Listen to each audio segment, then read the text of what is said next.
Hello, everyone. Welcome to the CraftQuest live stream. I'm Ryan Ireland from CraftQuest.io, and good to have you here on a Monday. We have a special guest today, and I have Ben Croker from Put Your Lights On.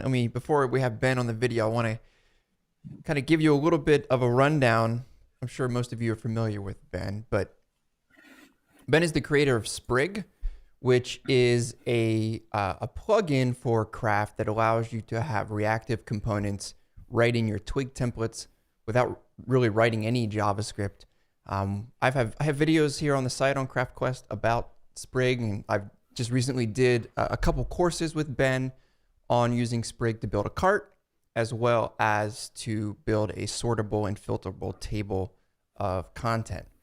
So Sprig isn't Ben's first rodeo. He's the author of several plugins. Some of them you may be using, including Blitz and Campaign, all sorts of good stuff here that Ben has for the Craft ecosystem. So I'm happy to have Ben along here on the live stream to talk about Sprig. Hey, Ben, how are you doing this morning? Hey, Ryan. Good evening. Yes, good evening. Australia. I'm sorry. Hey, everyone. Good to be on again. Yeah, thanks for joining us. Let me just check your audio to make sure you are loud enough. I have this tune for Andrew Welch, and I always have to turn it down a little bit. So. Oh, you're going to have to turn me up a lot then. I don't have the lungs that Andrew has. All right. So Ben, having you on today, we're going to talk about Sprig again, which I think you've seen a lot of people show a lot of interest, right, in using Sprig to add some reactivity to their twig templates. Yeah, we have. The thing about Sprig, the way I think about it is how can you get as much done in as little time as possible, and Sprig really helps you get productive.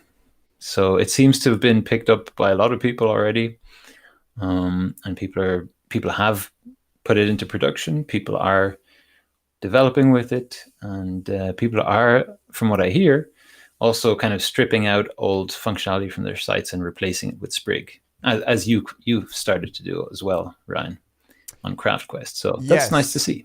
Yes, that is true. I added some things, and one of the things I wanted to do before we did this live stream was trying to get my 1 second, I just have to fix something here.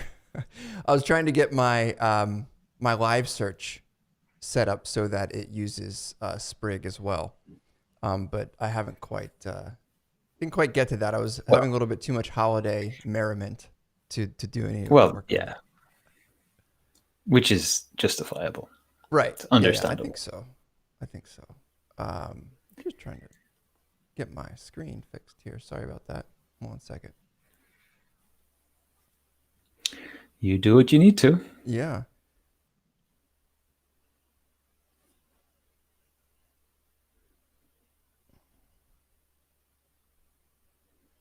There we go. That's a little bit better.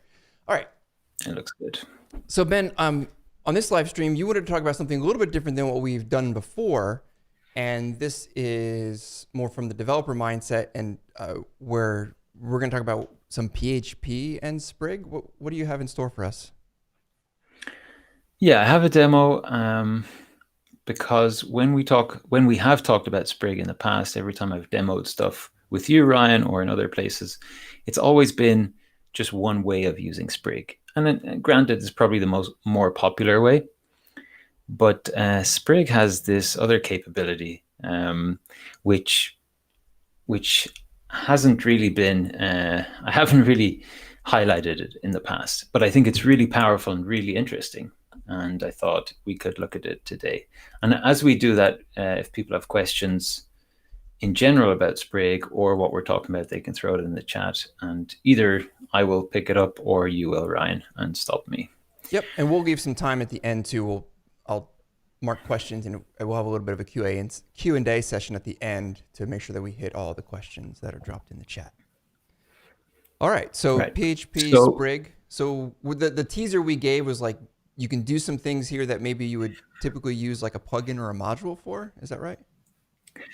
That's right. Yes. So up until now, every time I've been talking about Sprig or putting out recipes or these components that have gone out, it's generally been if you want to do filtering or a live search or sorting, ordering, searching. I said searching, um, and and what was the other one? Adding to cart, things like that. Things that you don't necessarily need page refreshes for. That's the kind of old, static, slow, traditional way of doing things. So it's about getting more done quickly. But there is this use case, which is perhaps a little bit more rare, but as I said, very powerful because instead of having to go write a plugin or instead of having to write and bootstrap a whole module for this, maybe there's a small piece of PHP functionality that you want to develop because you want to keep that logic out of Twig, or maybe you simply can't do it with Twig. And Sprig allows you to write a component as a PHP class. Up until now, every time I've spoken about Sprig components, I've meant or I've equated it to a reactive Twig template. Right. But we're going to see how Sprig has that kind of shadow side, not in the negative sense, but that other side of where instead of linking it up to a Twig template, you can link it up to a PHP class. Okay. So if I'm curious what I actually don't know your example, so this is good, but I'm curious. But I'm thinking if there was some little bit of function, I was like, oh, if I could just get this thing into like make it available to my template in this way, it'd be way easier than the 8 steps I'd have to do if it's straight Twig. I would go do a module or add a class to a module and do it that way. But what you're saying is maybe there's a shortcut that where you can just do it just right in Sprig. Is that right? Precisely, yeah. Okay. That's it. So Twig, as we all know, is a templating language, right? So anytime you get into low-level logic, working with Twig, it either feels wrong or you hit a wall and you're like, oh, I just need that function and I can't access it because Twig doesn't expose it to me. Like right. Twig doesn't expose the PHP function that would be available for me either natively or through Craft or Yi. Twig doesn't expose that. So it's just in those situations where you just want to get a bit closer to the metal. Sprig also provides an answer to that. Okay. All right. So if I could share my screen, then I can kind of show you what I'm talking about. All right. You are live. Your screen. I am. Okay. Nice. So what are we looking at? Just a simple template where we're going to, so I was thinking about some examples. What would you maybe want to do in a Sprig component that you cannot do with Twig? And I thought, well, what if you need to reach out to an API? Mm-hmm. And you may even be able to do that through one of Craft's services.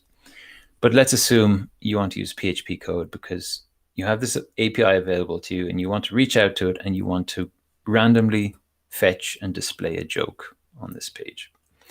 So we just got a placeholder for the joke and a button says, show me the funny. And if I jump over to my Sprig, my Twig template. So I've just got a very basic boilerplate template here. I'm pulling in the entire Tailwind CSS file, from the CDN, just so I have that available to me so I can put these classes on these and very quickly make something that doesn't look too ugly. Okay, so I'm going to make some assumptions. I'm not going to explain the entire process of setting up Sprig, but the assumption here is that you've installed the plugin, and since this is my kind of base HTML page, you might make this a layout, in a normal scenario. This is where I'm going to output the Sprig script, and this will just be replaced with a link to a JavaScript file that Sprig relies on, which is HTMX.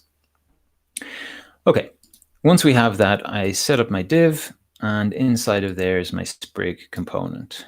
And this is kind of the standard approach, which I mentioned earlier, which is that we're going to say, this is the path to a Sprig component, which is a twig template in this case. So over here, twig, here are my templates, and I have a components directory, and here's the live stream template. And because I'm pulling this in using the Sprig function, this becomes a Sprig component.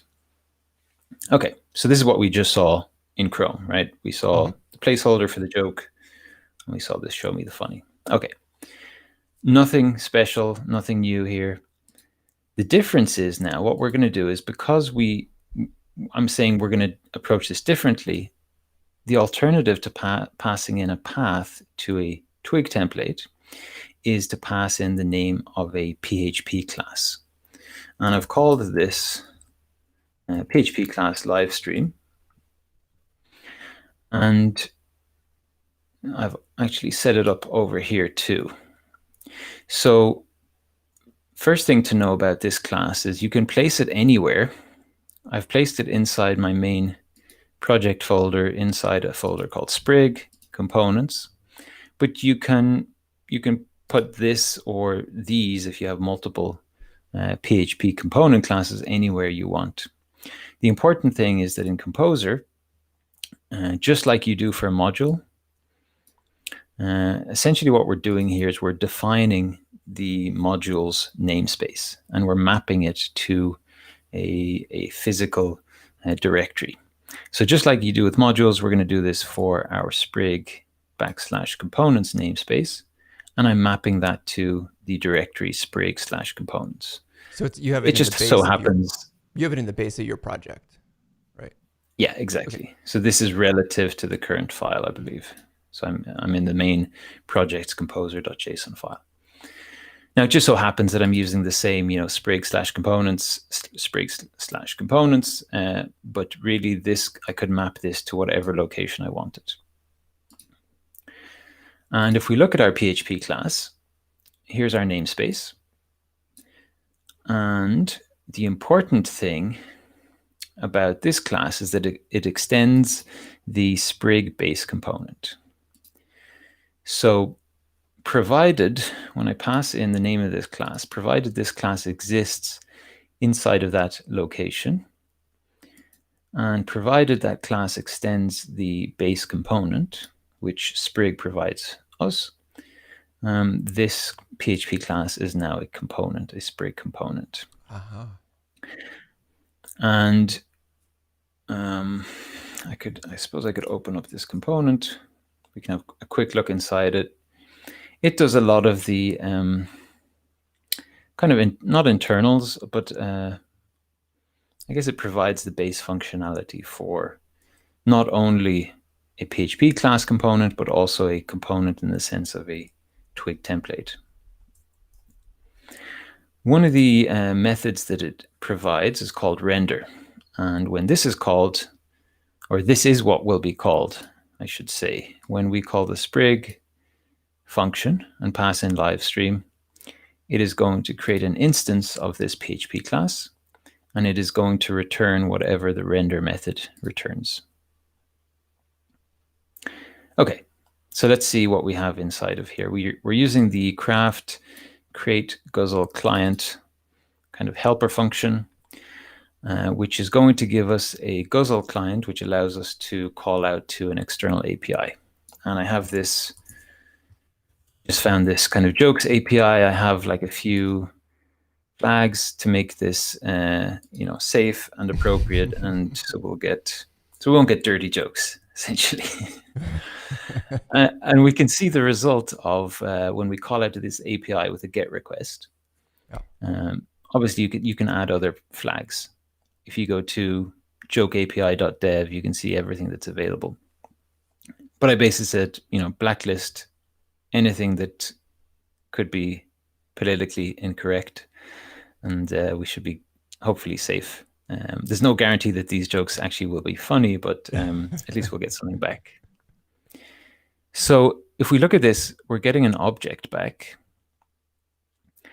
And we have a few things available to us. What we're really interested in is the joke attribute, right? This is kind of what we want to output.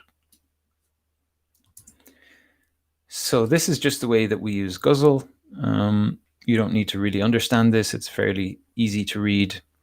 But what's important to note here is that we're using PHP to reach out and communicate with this API. We need to JSON decode the results because, as we saw, it's JSON encoded string. Mm-hmm. And we are going to reach into that and fetch the joke attribute. And then we're just going to return that. Okay, so over back here. Yeah. Yes. Yeah, so it should be this string. Right. Got or the equivalent of that. I think that, yeah, each time you hit this, you're going to get a random joke back. Okay, so I've updated my Sprig function. Instead of passing in a template path, I'm passing in the name of the PHP class. All right, let me jump back here, refresh the page. Let's see what we get back. Okay, so we're getting a joke back. I've lost my button, and the text size is a bit different, but we are getting the result of this API request, and we are successfully extracting the joke and displaying it here. Yeah, that's a good joke too. I didn't take the time to read it. I think it'll just distract me, but I'll come back to it. All right, but the thing is that we're kind of now in PHP land, and we've kind of said, okay, we're abandoning Twig and we're now in PHP land, and this is okay, but what about the styling, and where did our button go, and how do we use Sprig attributes as we wanted to? And a quick side note perhaps is that if you're familiar with, or if you've heard of Laravel Livewire, which I should say Sprig is heavily inspired by, this is how Laravel Livewire works. So in Laravel Livewire, each time you set up a component, a component is a PHP class. So what we're seeing now is more akin to how Livewire works. Okay. In Sprig, because we're not working with a framework, which might be is often used to build apps, we're working with a content management system. So you're generally using Sprig to build the front end of a website rather than a one-page application, for example, a single-page application.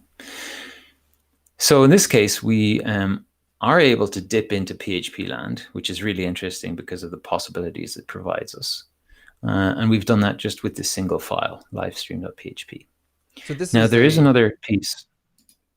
So is this like its official supported way of extending Sprig then? Well, this is native Sprig. Right. It's just a side of Sprig that I haven't highlighted so much because there are perhaps fewer use cases for it. Mm-hmm. But it's not. I wouldn't say it's an extension of Sprig. It's yeah. Cool. So I want to be able to dip back into Twig land as well, and be able to use both of these things together, because that's where things get really interesting. So one of the things that I can do is that the base component class gives me a protected attribute called template. And what I can do is I can say that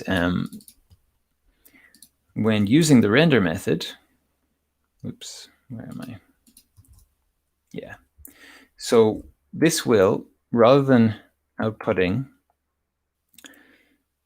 let me think. This is going to be used by the base render class. Yes. So here's the render method. Sorry, in the base component class is what I meant to say.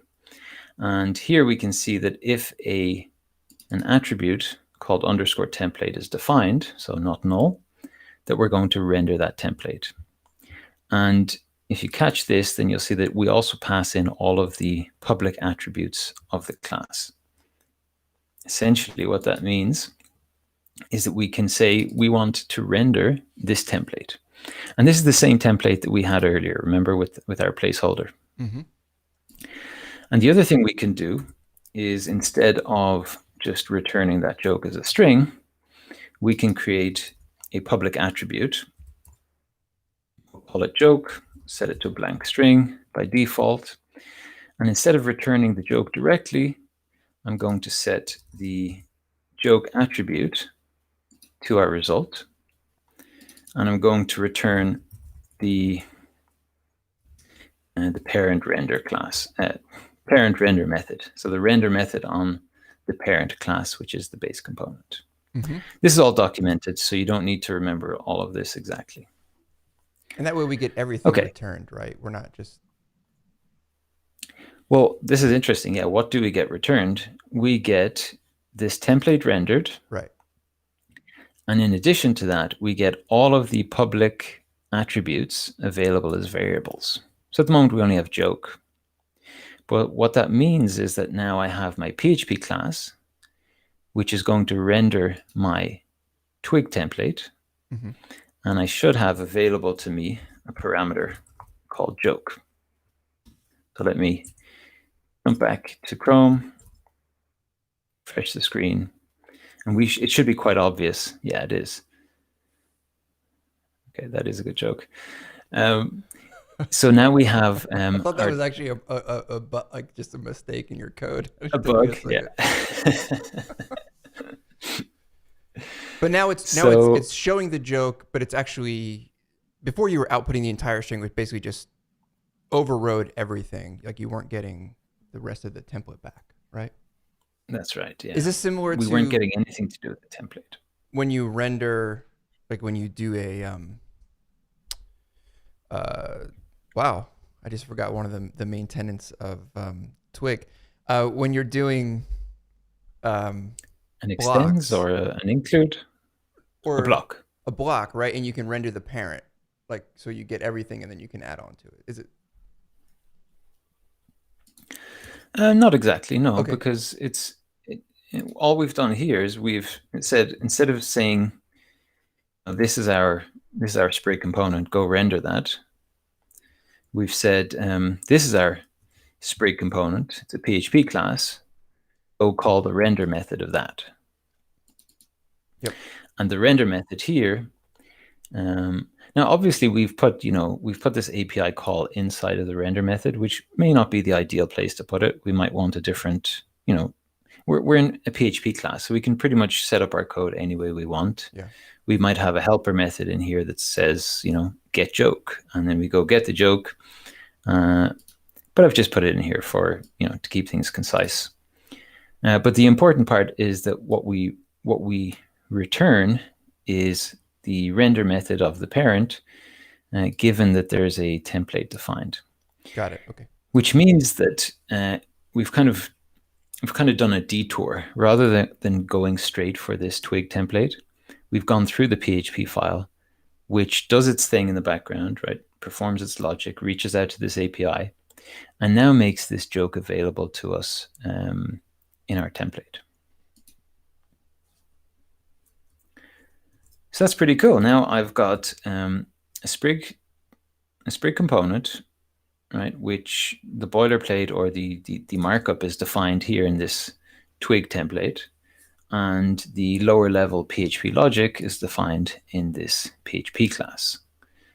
And like I said earlier, normally if you wanted to do something like this, you would have to create a module.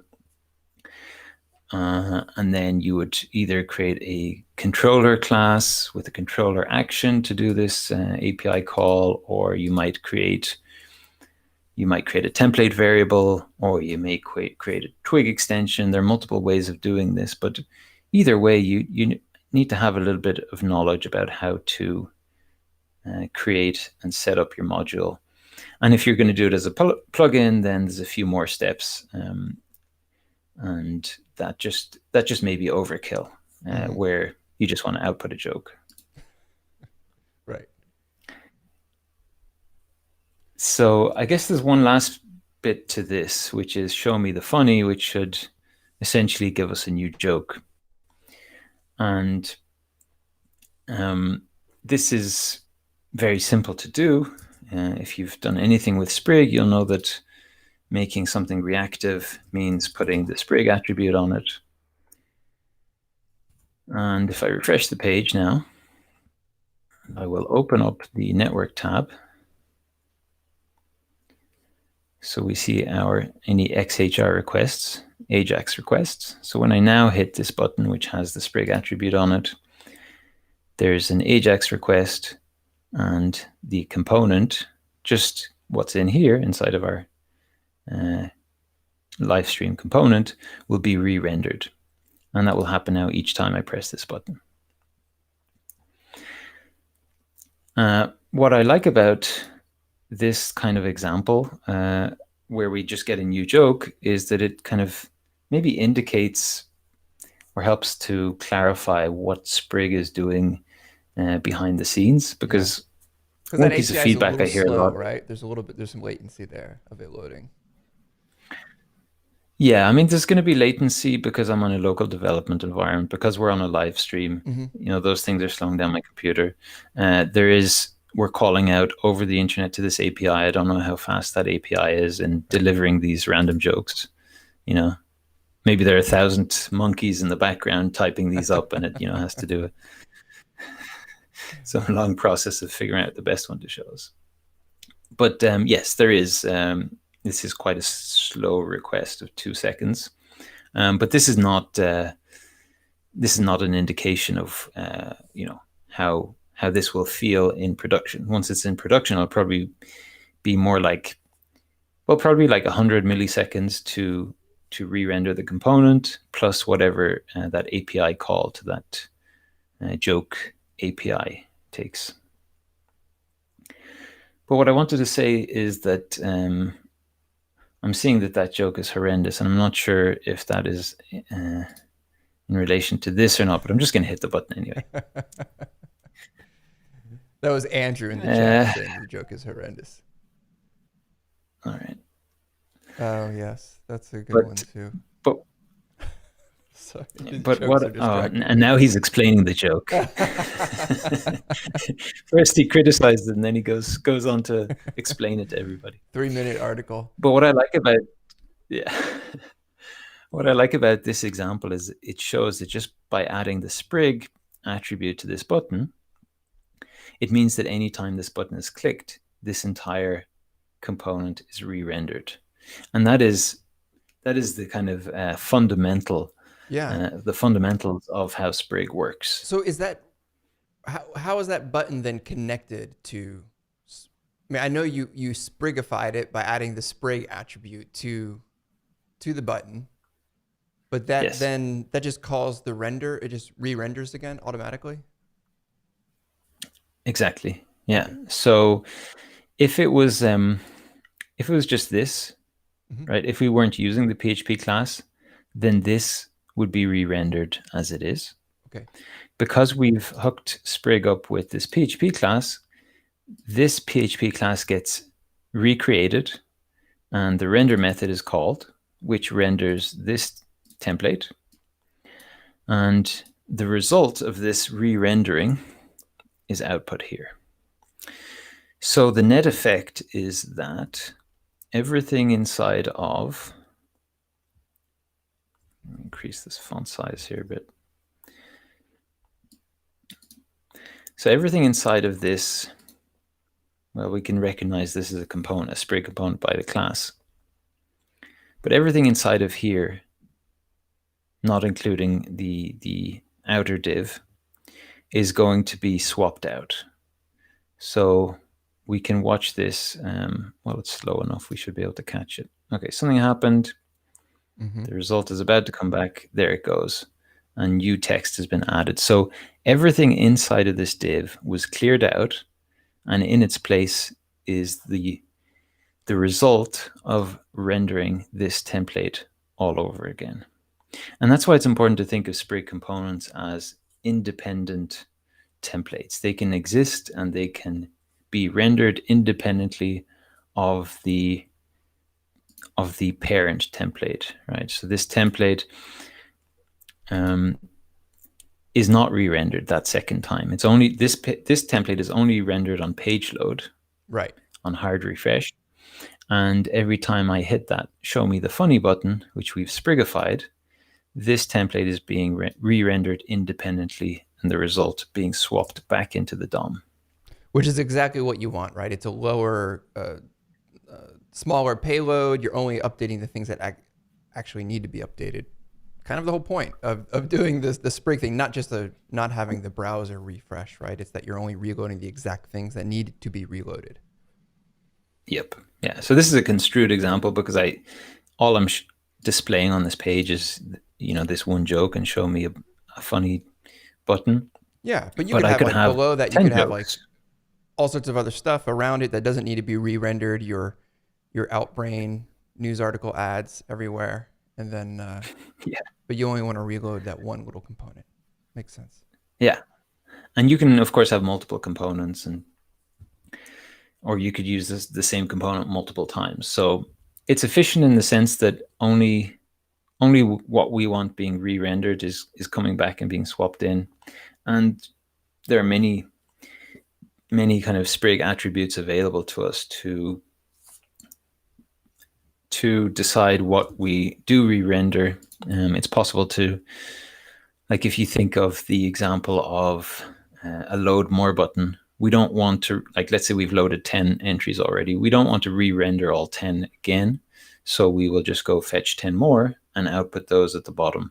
Mm-hmm. And there are all sorts of attributes which Sprig makes available for us to be able to control the swapping back into the DOM to get the result that we want. So is there a like a logical like end to what you can do with this? I mean, you're in PHP, so theoretically you have access to everything like that's available to you in a module, right? Like in terms of craft. Like you do, yeah. I mean, we used this method on the craft. Yeah. So because you're in PHP land, you have access to all of craft, all of V, all of the plugins. So, if I start typing Blitz and my autocomplete works, which it does, then I get access to the Blitz plugin, all of the services available to that, and I can do anything I want. So by dipping down into PHP, we have access to anything that Craft makes available, that PHP makes available, etc. So we can pretty much do anything we need to. Again, with the benefit of not having to go out and write a module or a plugin and go install it. For something simple like this, it's a very convenient way. Obviously, I have my Livestream component, but I could have as many components as I wanted in here too. Mm-hmm.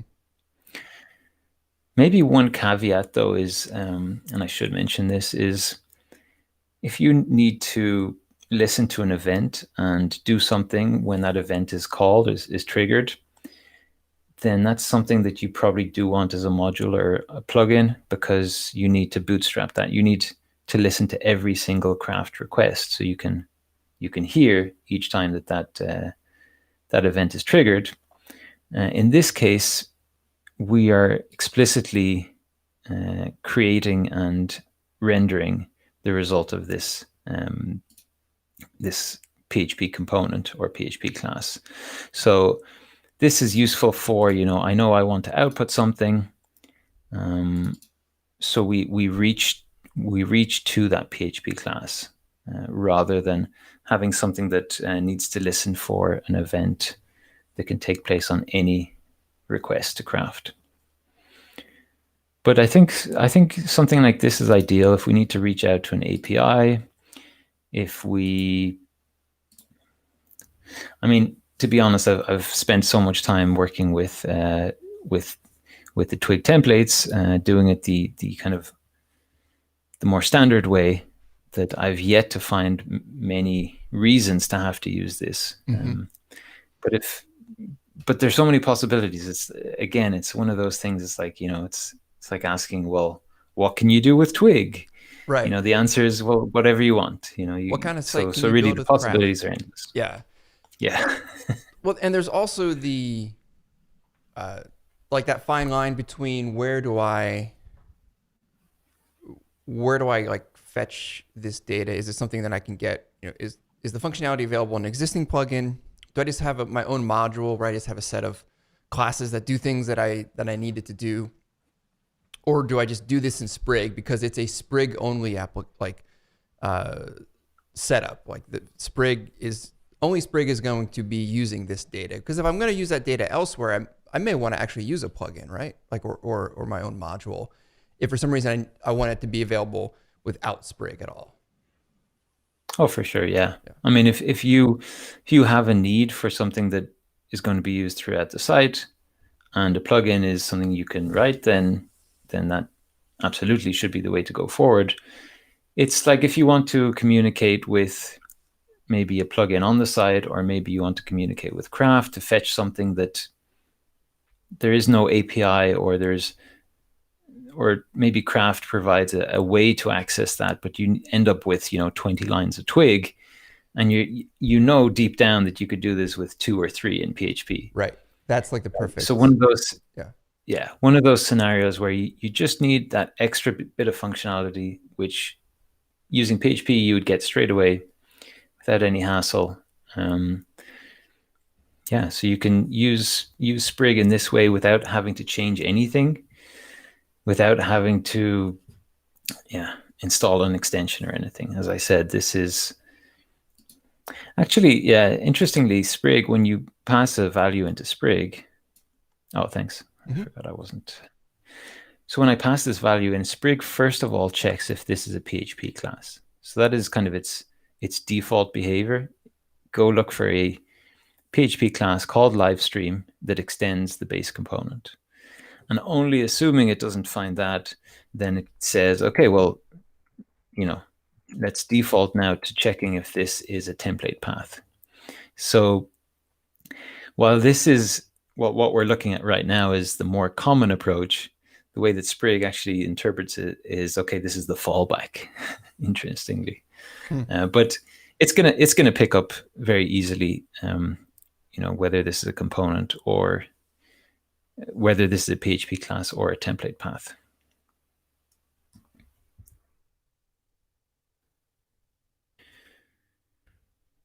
So, I mean, let's see. There are, I guess one reason I might reach out for a PHP component class is if I'm doing form submissions. Craft and plugins provide us with controller actions for submitting forms. If we have a user registration form, or if we have an entry edit form, those kinds of things. And those are relatively straightforward to work with, but maybe we want to do something a bit more custom. Maybe we want to create an entry and do some validation. I have a video in the works actually, which is going to demonstrate this using the regular approach of having a Twig template. But when you get into complex validation, then using PHP is going to give you much more possibilities. Again, Twig always feels like kind of a sandboxed version of PHP, where it's easy to bury while yourself. The Craft, it is easy to get lost in trying to. What I find is, like, when I'm creating objects and then merging objects together and then using the map function, I realize, okay, I'm kind of just trying to compensate for what I could do very easily with PHP. Right. Maybe that's the warning signal that it's time to switch into PHP. One thing I like about this, what you just demoed with Sprig, is that it could save someone from having to do a bunch of logic, like even building out like a whole block of Twig code that does something where it just gets kind of crazy. It's hard to read. I know I've done it where you're just kind of like, wow, this feels like there's probably a better place to do this. And you were doing that just to feed Sprig something that it needs or whatever. Then this is a nice out to get out of that. It's like a release valve. Okay, I have like another option here with Sprig that's not a module. It's not my own plugin, that I can just do, pretty easily. There's no real crazy setup to get this going. So I like that. It's another option for us to maybe be a little bit smarter about how we structure are twig templates, because I know I have written some twig templates that would scare people. I'm sure Andrew has seen some of them that I've written. But so it'd be nice to, and you have too, Ben, to have that out. Can we get to And there's one question from it's kind of go ahead. I'll let you finish. just before we get the question. Yeah. I think it's understandable though that you found yourself in that situation. We all have probably, because we get to that stage where we're like, okay, to clean this up, what do I have to do? I need to write a module, or Right. I need to write a plugin. And am I prepared to do that? Do I have enough time? Do I have the skills? All of these are valid questions. And sometimes the answer is like, oh, you know what? I'm just going to leave these 30 lines of code, code in here. I don't care. It does, it gets the job done. Right. And that might be a nice use case to use Sprig, because like I kind of talk about Sprig as a, what do I call it? A reactive twig framework for craft. But if you take the reactive part out of it, you can still use Sprig just as I showed without Sprigifying that button. So if you remember, the first thing I did was I pulled the joke in, and then I went and added the Sprig attribute to that button. But if we forget about that button for a moment, you see that, okay, just by using Sprig, I can dive down into PHP, do my logic there, and come back up and finish the job with a nice clean twig template. And there's no reactivity, right? It just works on page refresh. So maybe the reactive part is optional, although I think that's the biggest selling point. Right. Let's talk about jQuery for a second. How about that? Oh yeah, I love jQuery. So Matthew said that he saw that you have a Sprig form video coming up. This is, I think this must be part of the thing that same page where you and I had posted some videos. Yeah. And he said he's been using Freeform for forms and some of its swap capabilities. I'm not as familiar with that, but I'll continue. Such as swapping in another div when hitting a submit button. But he says it seems like this could be done in Sprig, but I'm not sure if it will integrate with Freeform.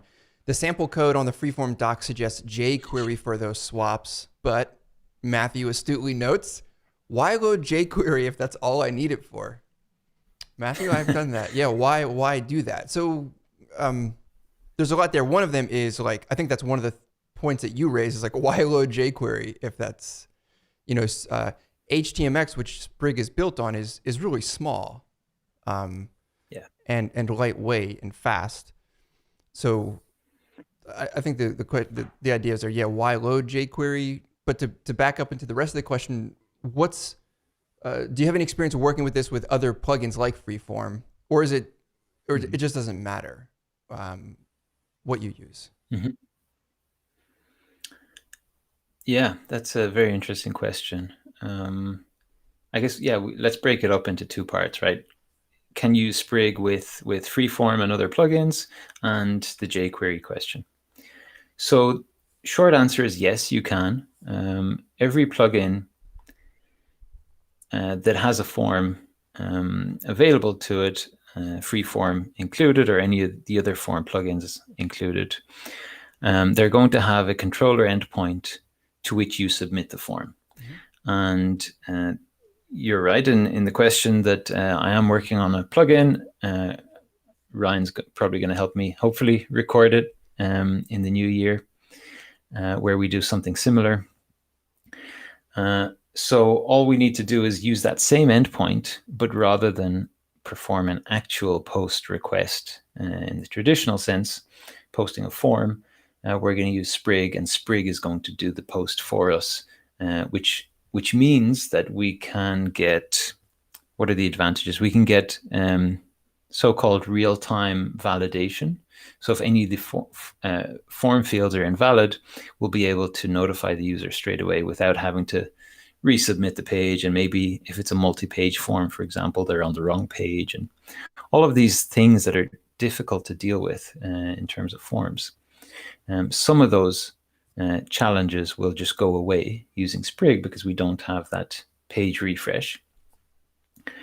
And at the same time, we can use the return results to understand if the post was a success, and then we can just display a success message again without having to, reload the entire page.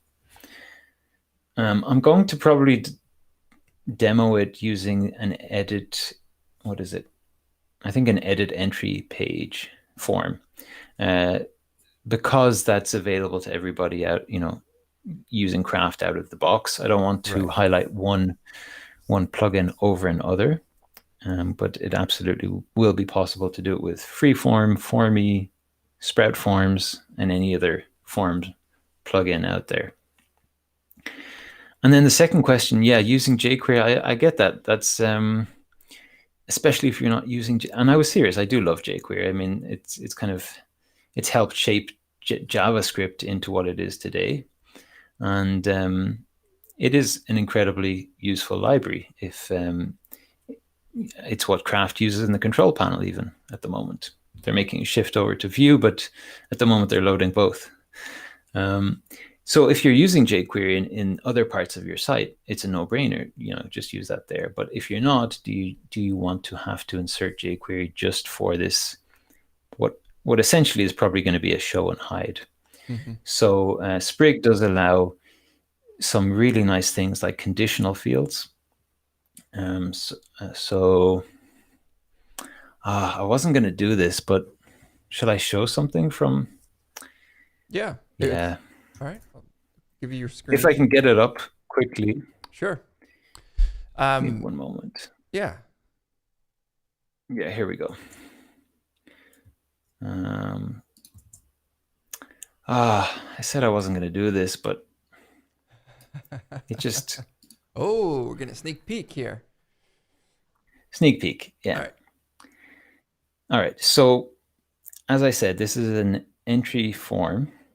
So it's a new entry form. Sorry, when I said edit entry, it is an edit entry form, but for an entry that does not yet exist. And it's kind of like a job application. And one of the big challenges with forms is multi-step forms, right? That's always tricky. So here, for example, I can jump back and forth between the steps. Now, I should say that like form validation is like multi-step form validation is tricky, because if I want to be able to submit, let's say, 1/3 of the information on the form and have just that 1/3 validated, but the rest of the 2/3 not validated, that's a tricky thing to handle. So here we just have a form that I can jump back and forth between steps, and validation really only happens in the last step.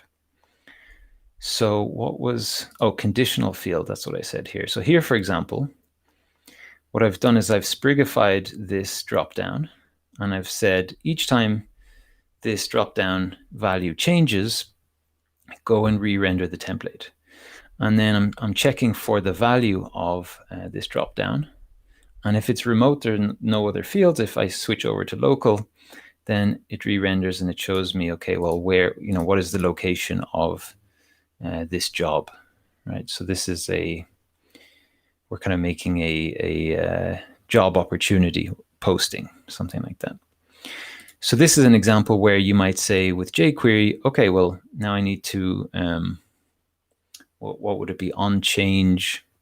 So in jQuery, I guess you'd say .change, and then you'd put a function in there that checks what the value is, and depending on the function, you actually just show or hide these three fields.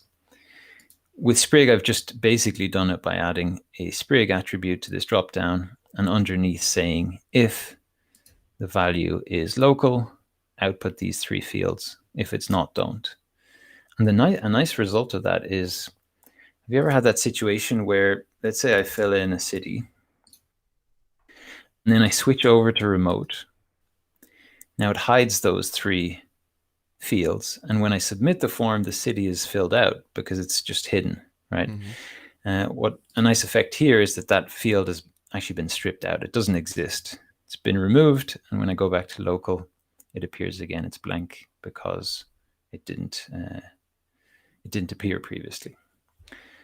So this would be a nice example of using Sprig instead of jQuery for conditionally showing or hiding or removing, I should say, fields.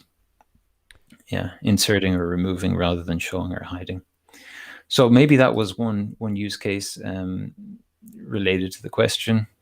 Yeah, The other one that is, I go was just ahead. going to say also before you get to that, Ben, that with freeform, you can do freeform like in this like uh, all automated fashion where you just it renders the forms for you and you get all of that. But you can also just do freeform in a where it's really just the back end to submit forms, and that's Yeah, probably where you want to be if you want to integrate Sprig with it. Is you're in the more manual mode definitely. where you're telling Sprig what the post, the endpoint is to post to, and then let Sprig handle For all of sure. the reactivity. For sure. And I don't want to say that Sprig is now going to replace all form plugins. That's not the case at all. Those form plugins provide a lot of functionality that you just can't achieve using entries. Right. So, as you said, Ryan, that whole backend is available to you, and then you could use Sprig for the front end aspect of it, as we're kind of showing here. And I mean, I guess a very convenient method that those plugins generally allow is or provide is just a tag, a single tag that outputs your entire form for you. But obviously, in that situation, you have no control over the markup that's generated. So you just gotta hope that it works for what you need. Right. Okay, you can continue. This is Sorry the to interrupt. second example. Yeah, this is the second example that I thought I would show, just because this is another thing that's quite difficult to achieve when you have to do it all with JavaScript, which is repeatable fields. So here, for example, let's say we need PHP, whatever, and we want to add a new skill. We've got a Sprig attribute on this button, and it's saying whenever this is clicked, just add a new row to here. And again, like nothing incredibly amazing here. What's really nice though is I don't want to show the Twig code for this just now because it's not fully finalized. But once that video comes out, you will see that all of this is achieved through Twig. Hmm. And that is really nice. So I have not had to write a single line of JavaScript to make this work, which means I don't need to repeat any markup, in Twig and JavaScript. And it also means that all of my logic is in one place. This principle of locality of behavior, keeping the behavior in one place rather than, over several files and several programming languages. Right. Andrew is asking if this required skills on the back end is a matrix field. No, this isn't a matrix field at all. This is Okay. when it's saved. When it's stored, yeah. Geez, I don't even remember. Yeah, I guess so. Yeah, I guess it is. So this will be saved into a matrix. No, I think it's a table. Actually, it's a table field. Yeah, it does make more sense. Yeah, and it acts like a table, right? Like you see this, and it looks like a table field in your Craft control panel, but it's not, because it would be nice to be able to just say, "Oh, output a table," and it should work the same as in the Craft control panel. But as we know, things don't really work that way here. We're in front end land, and we have to develop these fields ourselves. So this looks like a table field, but it's not. It's kind of a repeatable or repeating set of fields, I guess, that you can add more and you can just remove them. Got it. But like I said, if you're already familiar with Twig and you're semi-familiar with JavaScript, but if you can avoid it, you prefer to, then this way you stay in Twig land the whole time. And you can use your if statements, your for loops, all of those things. So I think in that scenario, to come back to the question, do I insert jQuery just for this, or do I reach for something like Sprig? I would say, well, see if you can do it with Sprig, and if not, then go to jQuery. I mean, I don't want to say that Sprig should replace, jQuery and Vue and React, not at all. It's kind of when those tools are too much, when they're overkill, or it seems like too heavy of a feature for what you're trying to achieve, where Sprig really shines. Yeah. All right. We have another question from Joe, and this is Oh, a very timely live stream for him because he was actually working through the one of the video series that we did on reactive searchable form with Sprig, I think. oh So yeah. he's getting a 414 request URI too large error when he changes the limit. Mm-hmm. On the second time he changes the limit drop down. He want to know if we've seen that before. And this is in the chat. I might have to scroll up a few minutes. Yeah, I see it now. So if Joe, if you're still here and you can answer, like, it sounds like maybe you were making the limit like a much larger number, like maybe you went to limit 100 and the response was too large. No, request URI was too large. Well, I don't know. I have not seen that before. That means actually what Sprig is sending to the server as part of the request. That's unusual. I mean, what would make Yeah, that so big? in the URI. Yeah. Well, if you feel like self troubleshooting, what I would do is open up the network tab. Actually, Ryan, could you Share your screen? show my screen? Yep, go for it. Yeah, so if you open up the network tab, I'm going to clear this out. Make sure you have XHR selected, XHR and fetch in this case. This is on Chrome. And whenever you change the limit or whatever it was that was triggering that error, make that happen again. And then here, and this is probably where you were seeing your, what was it, 414 request too large. And what you probably want to be looking at is your request URL. My guess is that this was too large for some reason. And that will hold things like the filter values and the limit value and a few other things. And maybe there's something in here that you spot that shouldn't be there, because unless you have like large amounts of text in the URI, I'm not sure why you would get that error of request URI too large. And I think it's always interesting when working with Sprig to have your network tab open so you can see what query string parameters go off to the server, and see your response obviously will be swapped back into the DOM. But this always helps, I think, to understand what's going on behind the scenes, how Sprig is sending requests off and what the result is that comes back. Yeah, he said that he only has it like 510. He says defaults to 5, Yeah. change to 10, it works, but then change back to 5, and he gets the error. That's interesting. Yeah, I'd be curious, Joe, Yeah. what your request URI is and what that looks like. Maybe that's I wonder if it's. Oh, he says there's something gigantic in there. Yeah, I wonder Yeah. what that. It might be something specific to your setup. So that's good point to open the Yes. debug toolbar and start there. Yeah. I mean, that's always a good place to start, right? But yeah, that's kind of along the lines of what I was thinking, that one of these query string parameters is going off, which is probably has possibly even the result or something. Yeah, CSRF token should be in there if it's a post request. Mm-hmm. And that's no problem. Like, I don't know how many characters are allowed in here. It's probably in the hundreds though. And having a CSRF token in there is fine.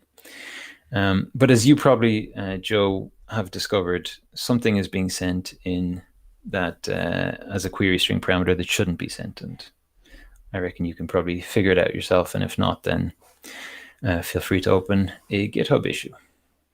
Yeah, he did say. I think you solved it. Yeah. Yeah, he did say that it was in there multiple times. So it sounds like you have some sort of issue with it repeating. I want to check that out. It might be a configuration issue. Andrea also, asked, Joe, just go ahead. Sorry, one last thing to Joe. Just make sure you're on the most recent version of Sprig. There were a few beta versions where, as far as I remember, there was possibility of CSRF tokens being repeated multiple Okay. times. So make sure you're on the latest version, and I'm confident that you can figure the rest out yourself.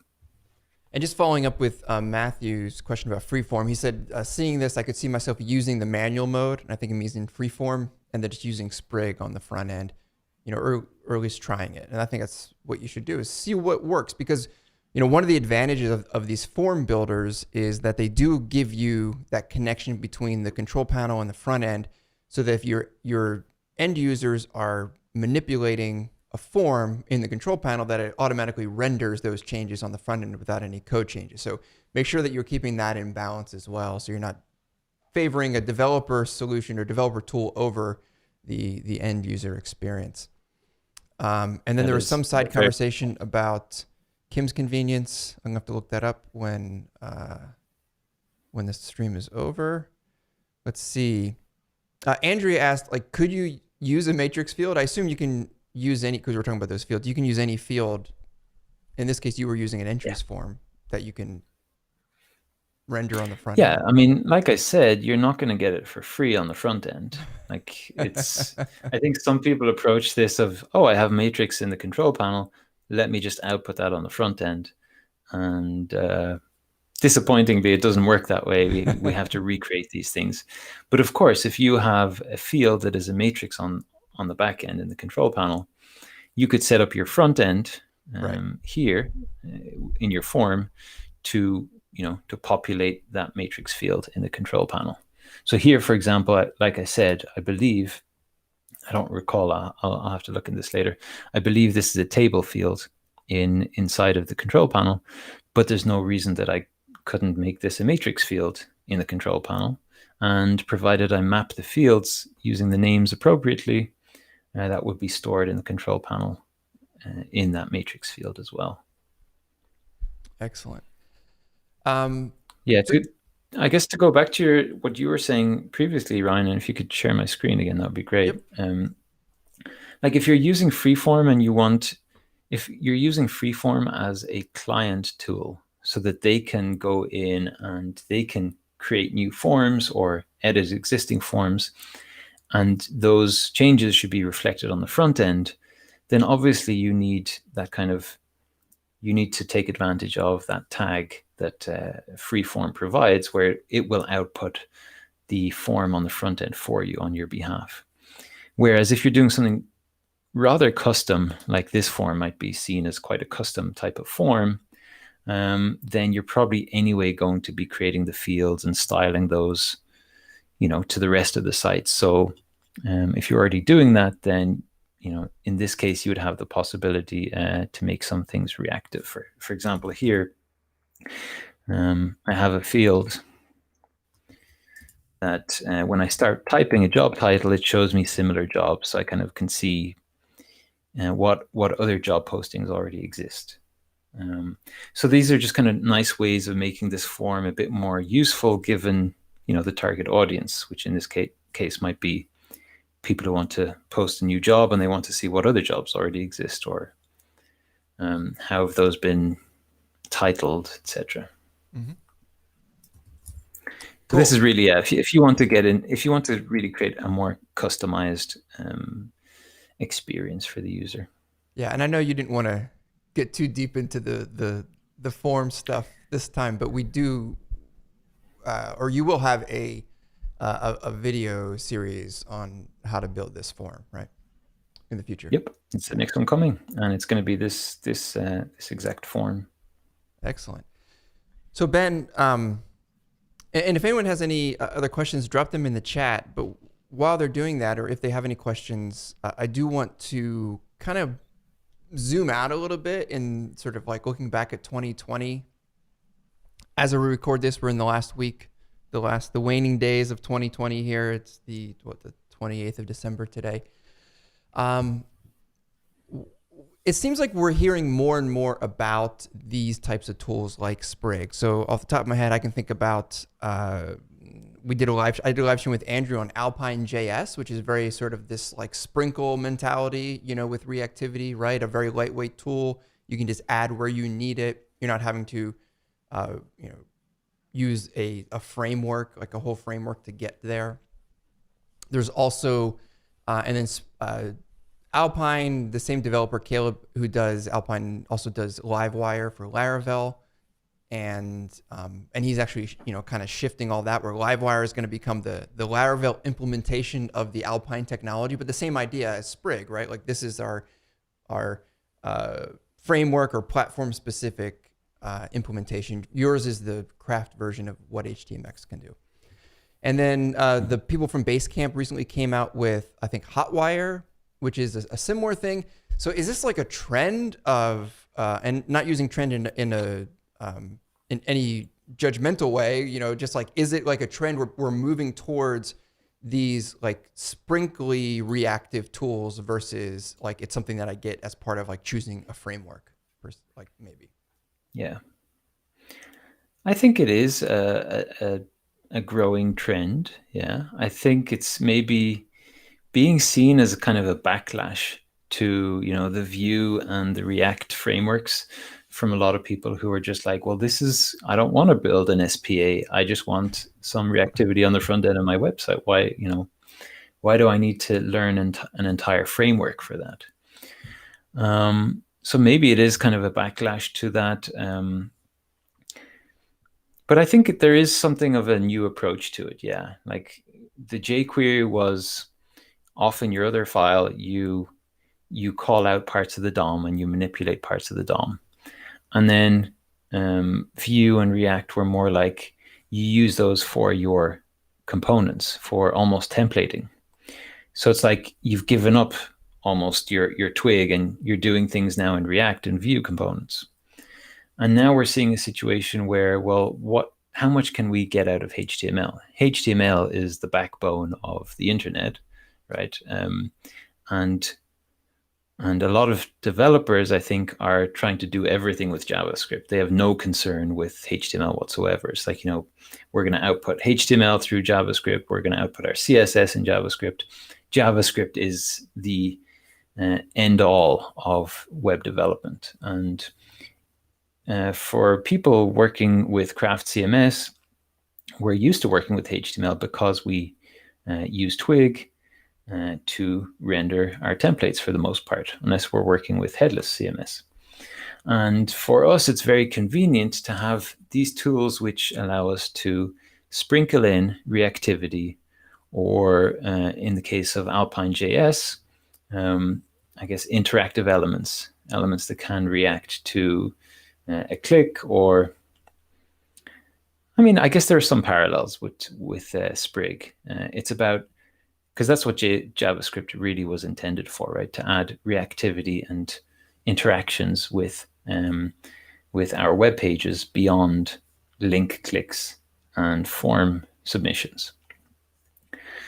So I think it is a growing trend. I think there's nothing new about it, and that's what's kind of what I'm seeing at the moment, which is kind of confusing. Of like, oh, we're, like there's nothing new about making AJAX requests to a server and taking the result of that and swapping it back into the DOM. Right. I remember I used to do this back in the expression engine days, where, if I just wanted to filter a list, then I would just have a template that listed out, a couple of entries, and I just send an AJAX request out to that template and swap it back into the DOM. And I use jQuery for it, with probably 3 lines of code. It's very easy to do. So there's nothing new about this approach. Like that's kind of, it almost sounds like people are talking about it like this is the new hotness, right? Even Hotwire, like really, which incidentally, the hot in Hotwire stands for HTML over the wire, right? So okay, how can there be something new about sending HTML over the wire? It's not about that. It's about taking advantage of these tools to allow us to do this in such a way that a lot of the complexity is hidden from us. So we get a lot of flexibility, a lot of power, and all we need to do really is just sprinkle a couple of HTML attributes around our code, which is a very appealing idea. And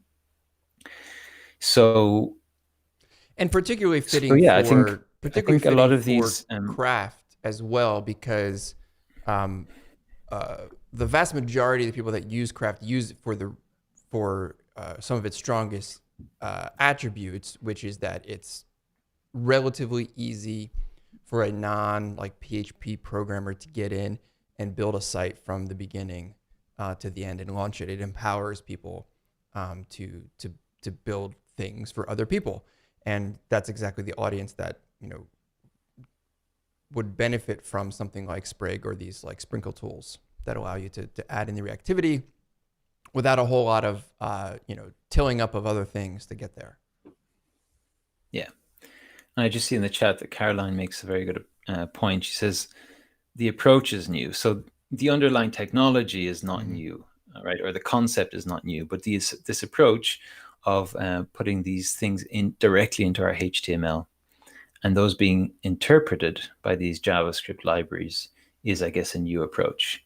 And for anyone who's made that shift from traditional CSS files and frameworks to using something like Tailwind, it just once you get comfortable with the idea of having so much stuff in your HTML, then it becomes a very appealing way of building things out, because you have as much logic as possible, or as much behavior defined as possible in one place, and that is excellent for maintainability. And I think for the most part, as developers, we're building things, or we should be building things with maintainability in mind, because we're the ones who are going to have to come back to this. And if we're not, then our poor colleagues are.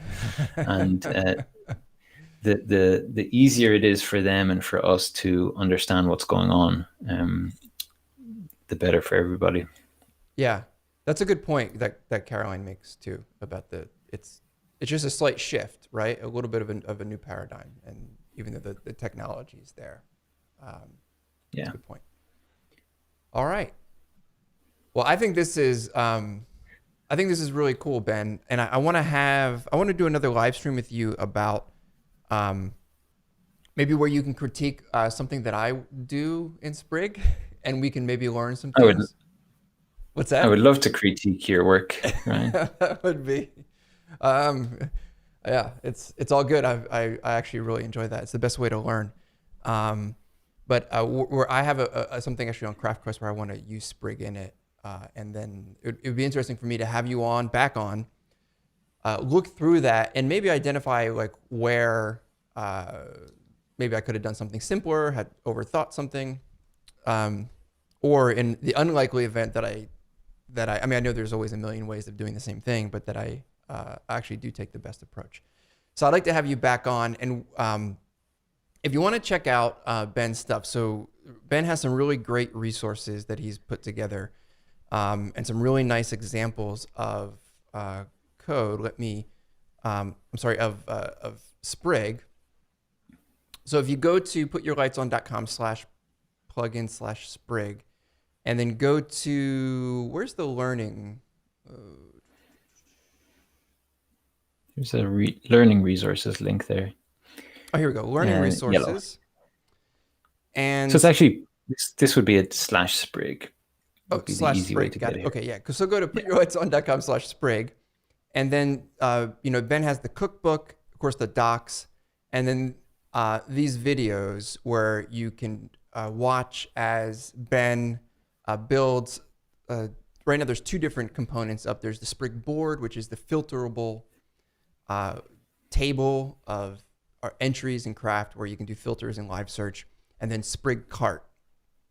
And I'm also on there just trying to sound as smart as Ben. Probably didn't do a very good job at that. But these are all broken into several videos, and you can watch Ben work with Sprig, really glean a lot of insight from the person that built Sprig on how he uses it and thinks about it.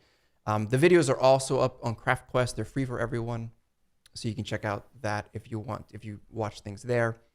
But and then there's one coming for Sprig Form as well, which is the little sneak peek that Ben gave you of the new component. So let me just check our comments, because I heard some clicks in my ear. Someone asked why I'm bald. Okay. I mean, I shaved my head this morning. I guess that's what happens. All right. Well, I guess hang on. Very insistent on that question. Yeah. Okay. Ben, thanks for joining me. Thanks everyone for tuning in, and we wish everyone a happy New Year. And we'll talk to everyone soon. Thanks again, Ben, for showing us Sprig. Thanks, Ryan. Thanks, everyone. Enjoy closing out the year, and we will see you again in 2021. Yep, absolutely.